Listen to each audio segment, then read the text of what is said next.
Good morning, all of you. Welcome back, my friends. नमस्कार, आदाब, सत श्री अकाल, वड़क्कम, जोहार। आप सबों का हार्दिक स्वागत है मेरे इस यूट्यूब चैनल में, जहां पर आपको ज्ञान की ढेर सारी बातों को समझाने की कोशिश की जा रही है। लगातार प्रयास जारी है और ये निरंतर जारी रहेगा, यह ऐसा आश्वासन देने की कोशिश कर रहा हूं मैं। मेरे चैनल अभी सब्सक्राइबर की संख्या बहुत कम है, बट मुझे उम्मीद है आप इसे पसंद करेंगे और सब्सक्राइब करेंगे और अपने दोस्तों के बीच भी इसे जरूर शेयर करेंगे। चलिए अभी इन्वायरमेंट के सेक्शन को, उससे जुड़े प्रश्नों को देखने की कोशिश करते हैं। Let's see. फर्स्ट क्वेश्चन कि जल के जो बॉडीज हैं, वाटर बॉडीज में अगर हिम आच्छादित, यानी हिम आच्छादन का मतलब होता है बर्फ का आवरण में अगर वृद्धि होने का कारण है तो क्या क्या कारण हो सकता है। अगर वृद्धि हो जाए और होने के कारण हो सकते हैं क्या क्या परिणाम निकल सकते हैं। अगर किसी वाटर बॉडी में अगर हिम आच्छादित हो जाए तो इसके परिणाम हो सकते हैं। नंबर 1, फाइटोप्लैंक्टन आबादी में आकस्मिक रूप से वृद्धि कर सकते हैं, जो प्रकाश संश्लेषण पर निर्भर नहीं होते हैं। ओके। झील में बेहतर ऑक्सीजन संचरण और पोषक तत्वों का पुनर्चक्रण हो सकता है। बेहतर ऑक्सीजन और पोषक तत्वों का क्या संचरण स्टार्ट हो जाएगा, फिर से रिसाइकलिंग होने जाएगा, तो रीडिस्ट्रीब्यूशन हो जाएगा। और तीसरा है विंटर लिंकिंग की परिस्थितियां का निर्माण, जो मछलियों और जीवों को बड़े पैमाने पर मौत का कारण बनती है। तो absolutely you know about that कि third statement absolutely is correct. Winter linking ऐसी ही प्रोसेस है जिसमें कि जितने भी जो वाटर बॉडीज होते हैं वो विभिन्न कारणों से हिम आच्छादित हो जाने के कारण पूरी तरह से जम जाते हैं और विंटर लिंकिंग प्रोसेस जल जीवों के लिए हानिकारक है। Let's see about it. Phytoplankton जल निकायों की ऊपरी सतह पर तैरते हैं। इसे पनपने के लिए सूर्य के प्रकाश की जरूरत होती है। फाइटोप्लैंक्टन इस जीवित पदार्थ है, ठीक है, और इसके जीवित रहने के लिए इसको जरूरी है सूर्य का प्रकाश। हिम आच्छादन उनके प्रजनन क्षेत्र और उनकी आबादी को कम कर सकता है। हिम आच्छादन वायुमंडल से पोषक तत्व और खास करके ऑक्सीजन की जो आदान प्रदान है, there is exchange between the oxygen and carbon dioxide between the phytoplankton and the atmosphere, you know about that. ये जो है ना कट जाएगा, अवरुद्ध हो जाएगा। हालांकि जल की धारा के भीतर भी ऐसा होता है, लेकिन बहुत कम मात्रा में होता है। लेकिन हिम आच्छादन से तो ये प्रक्रिया बाधित ही हो जाएगी और यहां तक कि रुक भी सकती है। जल निकायों पर अगर देखा जाए तो हिम आच्छादन के प्रभावी रूप से प्रकाश भी बाधित हो जाता है और जल निकाय अंधकार में हो सकता है। और बहुत जगह तो हिम आच्छादन के कारण नीचे तो प्रकाश पहुंच ही नहीं रहा है, इसलिए प्रकाश संश्लेषण की क्रिया लगभग समाप्त हो जाएगी, लेकिन श्वसन की क्रिया तो जारी रहेगी। इस प्रकार उथली झीलों में ऑक्सीजन की कमी हो जाती है। ऑक्सीजन की कमी के कारण क्या होता है, मछलियां और अन्य जीवों को बड़े पैमाने पर मौत का सामना करना पड़ता है और इस स्थिति को कहते हैं विंटर लिंकिंग, विंटर किल। ओके। नेक्स्ट क्वेश्चन है मैंग्रोव के बारे में। मैंग्रोव ज्वारी दलदल समुद्री घास के जो मैदान तटीय पारिस्थितिक तंत्र के लिए बेहतर कौन कौन से सेवाएं और लाभ प्रदान करते हैं। तूफानों और समुद्र के जलस्तर में जो वृद्धि होती है उससे आपको सुरक्षा प्रदान करते हैं। तटीय जल की गुणवत्ता का संरक्षण करते हैं। व्यवसायिक रूप से महत्वपूर्ण मत्स्य पालन के लिए महत्वपूर्ण पर्यावास प्रदान करना। कई तटीय समुदाय, जो तटीय समुदाय के लोग रहते हैं वहां पर, उसके लिए खाद्य सुरक्षा का प्रदान करना। और वायुमंडल में जो तटीय जो ब्लू कार्बन है उसका एक तरह से प्रच्छादन करना, भंडारण करना, ब्लू कार्बन स्टॉकिंग करना। दिए गए सारे के सारे ऑप्शन कथन सही है, क्योंकि मैंग्रोव जो है एक तो सबसे हाईली पोषक तत्व पदार्थों का एक तरह से जखीरा होता है। ज्वार और दलदल और समुद्री घास के मैदान तटीय पारिस्थितिक तंत्र के लिए कई लाभ और कई सेवाएं देते हैं। विश्व भर में तटीय क्षेत्रों में जलवायु परिवर्तन के जो आजकल जो भयानक परिणाम निकल रहे हैं, जैसे तूफान हो, समुद्र स्तर में जलस्तर में वृद्धि हो, चक्रवात हो, तटरेखा के कटाव की रोकथाम करना हो, तटीय जल की गुणवत्ता को बढ़ाना हो, जल की सुरक्षित संरक्षण करना हो। व्यवसायिक दृष्टिकोण से देखा जाए तो और भी महत्वपूर्ण है, क्योंकि मत्स्य पालन भी तो आजकल हो रहा है, क्योंकि बहुत से ऐसी मछलियां जो लुप्त प्राय होने के संकटग्रस्त है, उनके लिए एक पर्यावास का रूप में काम कर रहा है ये मैंग्रोव।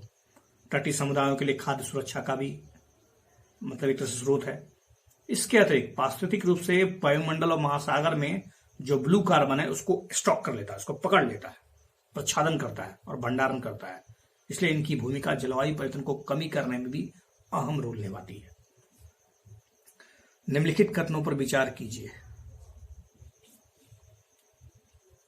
नेक्स्ट क्वेश्चन है कि ठंडे जल में कोरल सामान्य रूप से गर्म जल के कोरल की तुलना में अधिक मात्रा में जूजेंथली होते हैं, मतलब ठंडे जल में जूजेंथला ज्यादा होता है गर्म जल की तुलना में, और रीफ जैसी जो संरचनाओं का निर्माण नहीं करते।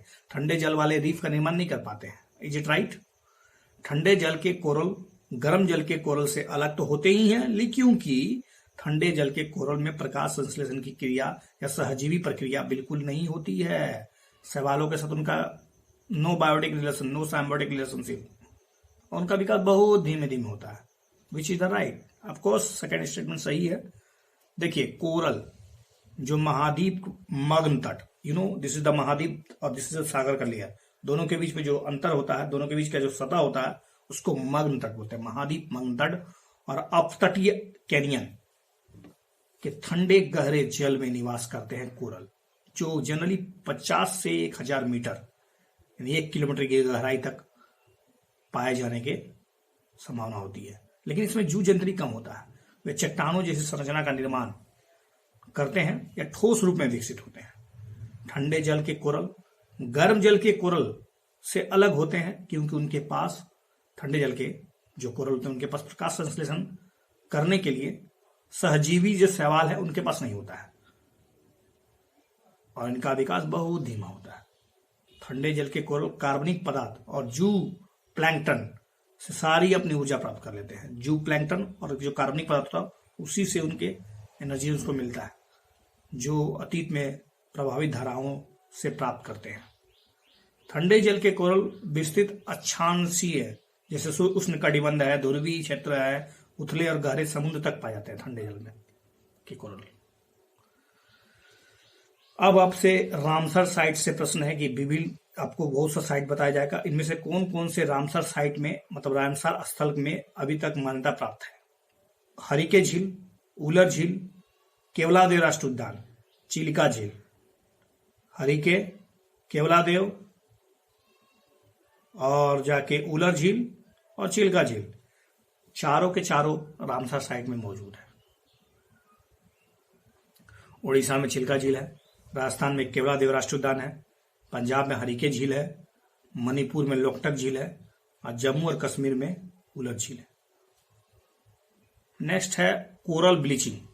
कोरल ब्लीचिंग हिंदी में कहे तो प्रवाल विरंजन के निम्नलिखित कथनों के संबंध में एक प्रश्न बनाया गया है कि जब तापमान, पोषक और प्रकाश तत्व के नकारात्मक परिवर्तन होता है, मतलब चाहे प्रकाश संश्लेषण की बात हो, उसके पोषक तत्व की बात हो, उसमें अगर नेगेटिव चेंजिंग होने लगे तो कोरल अपने उत्तक में रहने वाले शैवाल को बाहर निकाल देते हैं, जिससे उनका रंग सफेद हो जाता है। प्राणी पल्लवक के स्तर में वृद्धि प्रवाल विरंजन को बढ़ावा देता है। ठंडे जल का तापमान भी प्रवाल विरंजन का कारण बनता है।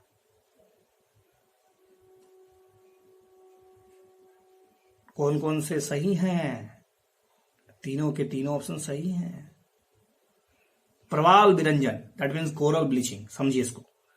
National oceanic and atmospheric administration NOAA कहता है कि जब तापमान, प्रकाश या पोषक तत्व में नेगेटिव चेंजिंग हो, नकारात्मक परिवर्तन हो, तो कोरल पर अपने उत्तकों में रहने वाले जो शैवाल को बाहर निकाल देते हैं। कोरल के अंदर उत्तक जो शैवाल होते हैं, अपने ऊपर रहने वाले जो शैवाल है उनको बाहर निकालते हैं। जैसे कोरल से जो जीवित पदार्थ है, आई मीन जो सहजीवी जिसके साथ वो बायो सिम्बायोटिक रिलेशनशिप निकालता है, जैसे जूजेंथली बाहर निकलता है उसका रंग सफेद पड़ जाता है और ये सफेद होने की घटना जो है कोरल ब्लीचिंग कहलाती है। प्रवाल विरंजन का मतलब उनका मरना नहीं है, केवल उनका मरना ही नहीं है बल्कि उनको कमजोर बना देता है, उनकी मृत्यु दर बढ़ा सकता है। समुद्र जल का तापमान अधिक होना, ऐसी स्थिति में प्रवाल विरंजन और भयंकर हो जाने लगता है। 2005 में बड़े पैमाने पर कोरल ब्लीचिंग की घटना देखी गई क्योंकि एक वर्ष में कैरेबियन में कोरल रीफ्स का आधा हिस्सा समाप्त हो गया। फिर भी NOAA का कहना है कि सभी विरंजन की घटनाएं उच्च तापमान के कारण नहीं होती है। ऐसा नहीं कि हमेशा तापमान बढ़ेगा तो कोरल ब्लीचिंग होगी, दिस इज नॉट राइट। जनवरी 2010 में फ्लोरिडा में ठंडे पानी के तापमान के कारण भी विरंजन की घटना हुई। अर्थात मेरा कहना यही है कि पानी बहुत ज्यादा ठंडा और बहुत ज्यादा गर्म होना कोरल के लिए या कोरल ब्लीचिंग की घटनाओं को प्रमोट करने के लिए बहुत ही मतलब उत्तम कंडीशन है। तो समझ गया। प्रवाल विरंजन के कारण क्या क्या हो सकते हैं? एक तो जल के तापमान में वृद्धि हो या कमी हो जाए, समुद्री हीट वेव आमतौर पर ग्लोबल वार्मिंग के कारण हो रहा है, पानी स्तर में लगातार वृद्धि, ऑक्सीजन में कमी, सौर विकिरण में वृद्धि जिससे प्रकाश संश्लेषण की क्रिया, पर्यावरणीय प्रकाश के प्रकाश में वृद्धि, लगातार का सेडिमेंट समझते हैं, अवसाद का जमा हो जाना, उसके बाद जैविक आणविक क्रिया जो होता है उसका संक्रमण, लवणता में बहुत ज्यादा चेंजिंग आना, शाकनाशी हो जाना, अत्यधिक निम्न और ज्वार जोखिम है इसके लिए, साइनाइड, मत्स्यन, ग्लोबल वार्मिंग, प्रदूषक जैसे ऑक्सी, बेंजोन, और आपको उतना याद करना है जैसे कि मेथाइल साइनामेट, सभी के जो सन स्क्रीन के जो तत्व होते हैं उससे भी खतरनाक है, जो त्वचा पर हम लोग लगाते हैं गोरा होने के लिए, ठीक है, ये कोरल के लिए बहुत ही खतरनाक है। इसलिए गोरा कम होइए, कोरल बचाइए, पर्यावरण बचाइए, समुद्र बचेगा, आप बचेंगे, ठीक है।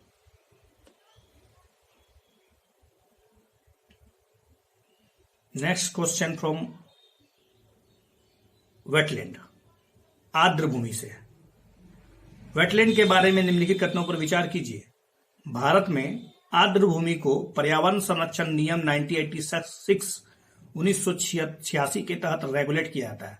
जितने भी आर्द्र भूमि है क्या उसको 1986 जो पर्यावरण संरक्षण अधिनियम 1986 के एक्ट है उसी के तहत उसको रेगुलेट किया जाता है, विनियमित किया जाता है।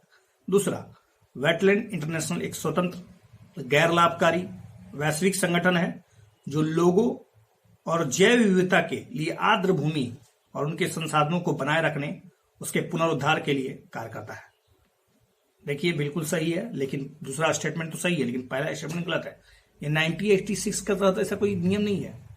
आर्द्र भूमि को वेटलैंड संरक्षण प्रबंधन नियम 2017 वेटलैंड कंजर्वेशन मैनेजमेंट रूल 2017 के तहत उसको रेगुलेट किया जाता है। सेंट्रल वेटलैंड रेगुलेटरी अथॉरिटी के नियम 2010 इसका संस्करण 2017 में हुआ और कई प्रकार के इसके नियम बनाए गए कि क्या क्या करना है। इसमें आर्द्र भूमि की परिभाषा से कुछ वस्तुओं को हटा दिया गया है, जैसे कि back water, lagoon, creek, estuary, इस सबको हटा दिया गया। पहले ये शामिल था जिनमें बैक, इस सबको हटा दिया गया, ठीक है। वेटलैंड इंटरनेशनल एक वैश्विक संगठन है जो जैव विविधता और लोगों के लिए आर्द्र भूमि और उसके संरक्षण, उसके संसाधनों को बनाए रखना, पुनरुद्धार करने के लिए एक तरह से प्रमोट करता है। और यह एक स्वतंत्र है, गैर लाभकारी वैश्विक संगठन है जो विश्व भर में सरकार और गैर सरकारी संगठनों के साथ मिलकर इसकी मतलब एक तरह से पुरजोर सहायता करता है ताकि वेटलैंड का संरक्षण किया सके। यू नो अबाउट दैट कि 2% वेटलैंड, 2% ऑफ द पूरा विश्व का जितना, पृथ्वी का जितना 2% वेटलैंड, हमारे जल जीव, हमारे विभिन्न प्रकार के जो पशु पक्षी हैं उनके लिए एक संरक्षण प्रदान करता है। और वेटलैंड तो हमारे लिए भी बहुत से लाभों का अनगिनत स्रोतों का कारण है, उसके बारे में बाद में चर्चा करूंगा। पीटलैंड के संबंध में प्रश्न है। पीटलैंड आर्द्र भूमि होती है जहां अस्थायी रूप से जल भर जाता है और जल भरता है तो मृत पौधे सामग्री के पूर्ण अपघटन को रोक देता है। पीटलैंड अत्यधिक स्पेस इफेक्टिव कार्बन स्टॉक है, मतलब वहां बहुत जरूरत से ज्यादा कार्बन स्टॉक हुआ है और दुनिया के पूरे वन बायोमास की तुलना में अधिक कार्बन को ये स्टोर करके रखा है। तीसरा है कि पीटलैंड केवल और केवल उष्णकटिबंधीय जलवायु परिस्थितियों में ही निर्मित होते हैं। तीसरा आंसर तो आपको बिल्कुल ही बकवास लग रहा होगा, दोनों बिल्कुल सही है कि तीसरा गलत है। देखिए, जल जमाव की स्थिति में हजारों वर्षों से आंशिक रूप से विघटित होने वाले, बहुत ही धीमे धीमे धीमे धीमे घटित होने वाले जो पौधे हैं उसके संचयन के कारण एक तरह से पीटलैंड का निर्माण होता जा रहा है। पीटलैंड में गिरावट हो रही है, चर्चा भी आया है कि पीटलैंड में गिरावट हो रहा है। ये कार्बन सिंक के रूप में कार्य करके वैश्विक जलवायु को रेगुलेट करने में बहुत ही अहम भूमिका निभा रहे हैं। पीटलैंड सतह पर पीट वाली भूमि होती है, अत्यधिक स्पेस इफेक्टिव कार्बन स्टॉक है, केवल 3% भूमि पर मौजूद है, लेकिन दुनिया के पूरे वन बायोमास का की तुलना में अधिक से अधिक कार्बन स्टोर रखे। अभी मैं आपको बता रहा था आर्द्र भूमि is like a peatland. Peatland की दुनिया की मिट्टी का 30% कार्बन मौजूद है, पीटलैंड में दुनिया की मिट्टी का, पूरा दुनिया का जितना मिट्टी है उसका 30% कार्बन खुद स्टोर रखा हुआ है। इसमें जल अपवाहित होता है तो ये ग्रीन हाउस गैसों को पैदा करते हैं और ऑक्सीजन के माध्यम से प्रति उत्सर्जन 1 गीगाटन योगदान देते हैं ऑक्सीजन के माध्यम से। पीटलैंड विभिन्न जलवायु क्षेत्रों में मौजूद हो सकते हैं। उष्णकटिबंध क्षेत्र में मैंग्रोव के रूप में होते हैं। आर्कटिक क्षेत्रों में पीटलैंड पर मॉस उग जाता है, मतलब हरा हरा घास जैसा। कुछ मैंग्रोव प्रजातियों और उनके तहत पीटलैंड मिट्टी पर विकसित के लिए जाना जाता है। जलवायु समन के अलावा पीटलैंड पुरातत्व के लिए महत्वपूर्ण है क्योंकि वो अपने अम्लीय और जल प्रवेश स्थिति में लंबे समय तक पराग, बीज, मानव अवशेषों को बनाए रखते हैं। कई देशों में प्राचीन पीटलैंड मनोरंजन गतिविधियों के लिए महत्वपूर्ण है। चारागाह के रूप में आजकल इसका आजीविका के रूप में इसका इस्तेमाल किया जा रहा है। प्राचीन पीटलैंड पर उगने वाली वनस्पति निर्माण गतिविधियां और हस्तशिल्प के लिए विभिन्न प्रकार की फाइबर प्रदान करती है। That's the usages of peatlands. Okay, next question है कि किस पोषण स्तर पर, निम्नलिखित में से किस पोषण ट्रॉफिक लेवल में आपको कार्बनिक विषाक्त पदार्थों की उच्चतम सांद्रता मिलने की संभावना है जो समुद्री जल में पाए जाते हैं जिसमें जलीय जानवर निवास करते हैं। जल पौधे, निम्न पोषण स्तर पर स्थित छोटी मछलियां, समुद्री भोजन का सेवन करने वाले मनुष्य और उच्च पोषण स्तर पर स्थित बड़ी मछलियां। देखिए, सबसे अधिक जो आपको पहले समझना होगा कि ये जो अकोमुलेशन कंसेप्ट क्या है। अकोमुलेशन माने संश्लेषण, एक तरह से जमाव। देखिए, हम लोग लगातार भारी मात्रा में हार्ड मेटल्स, विषाक्त पदार्थों का उत्सर्जन केमिकल फैक्ट्रीज के माध्यम से, उसके जल स्राव के माध्यम से निकलते जाता है और ये सारी जगह समुद्र में मिलते हैं। उससे जल जीव तो उसका इनहेलेशन, मतलब उसको खा लेते हैं, पी लेते हैं।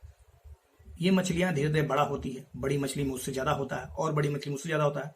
लेकिन मनुष्यों में जब इसका पाचन होता है, अर्थात जो मनुष्य समुद्री मछलियों का भक्षण करता है, उनके शरीर में इसका अकोमुलेशन सबसे ज्यादा होता है। इसलिए तीसरा स्टेटमेंट बिल्कुल सही है। अधिकांश कार्बनिक विषाक्त पदार्थ जल में अघुलनशील है और इसका शर्त भी है अकोमुलेशन का कि अघुलनशील होना चाहिए और नॉन बायोडेग्रेडेबल होता है, विघटित नहीं होता है हमारे बैक्टीरिया के द्वारा। ये उच्च दीर्घस्थायी विषाक्त पदार्थ होते हैं, इसलिए खाद्य श्रृंखला के माध्यम से निम्न पोषण स्तर से होते हुए वो उच्च पोषण स्तर में पहुंच जाते हैं और इसी को कहते हैं अकोमुलेशन।